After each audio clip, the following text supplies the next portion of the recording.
I invite every person, I invite every woman here, every non-Muslim woman here, to stand to the side when we leave here and talk to a Muslim lady. I mean, now, let's not ask Barbara Walters about how Muslim women feel. You know, let's not ask Tom Brokaw how Muslim women feel. Let's not ask CNN, ABC, Fox. Let's not ask the London Times or the Australian Times. Let's not ask non-Muslims about how Muslim women feel, how they live, what are their principles, what are their challenges. If you want to be fair, ask a Muslim woman. Ask my wife.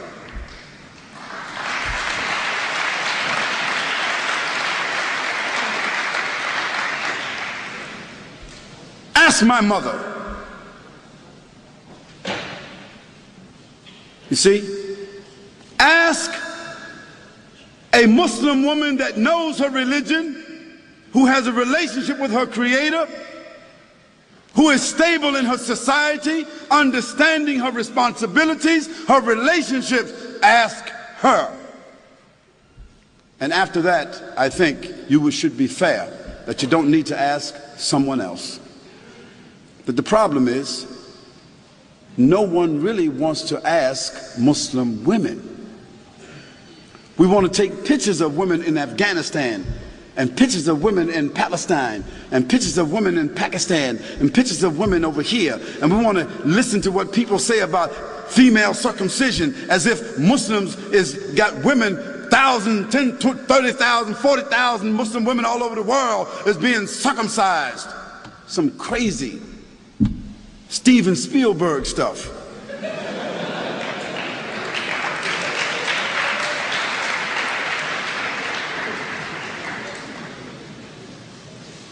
And let me give you a statistic that you should know about. If you take a quota in this room right here, I'll tell you this. Most every Muslim woman in this room will be a college graduate, or is a college graduate, or is very intelligent and very much socially endowed. And within her family structure, we find that women control the wealth more so than men. Now, what does that say to you?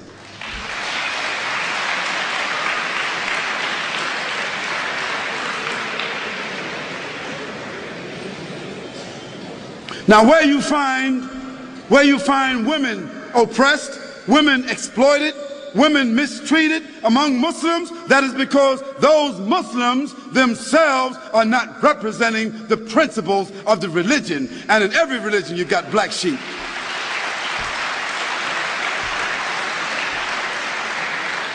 But then again, you can't tell me that the 148,000 prostitutes that walk the streets in the UK, or the 76,000 prostitutes that walk the streets of Holland that have licenses to do so, you can't tell me that all these little young naked little girls walking around Australia with no clothes on, you can't tell me that they represent liberation.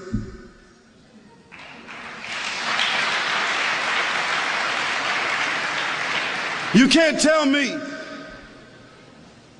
that the 2,350 abortions, murders that take place with these young women, you can't tell me that that represents sophistication. You can't tell me that that represents liberation. You can't tell me that a naked woman sitting on a chocolate bar, a naked woman selling everything, toothpaste, everything, you can't tell me that doesn't represent exploitation. So let's put things in context. Let's talk about things correctly, and let's be fair, and let's be objective. We can talk about that a little bit more if you want to. And let me give you one more statistic. One more. prostitution, venereal disease, abortion, and pedophilia. And this horrendous number of children being raped and kidnapped that exists in the Western world. It is almost unheard of in the Muslim world.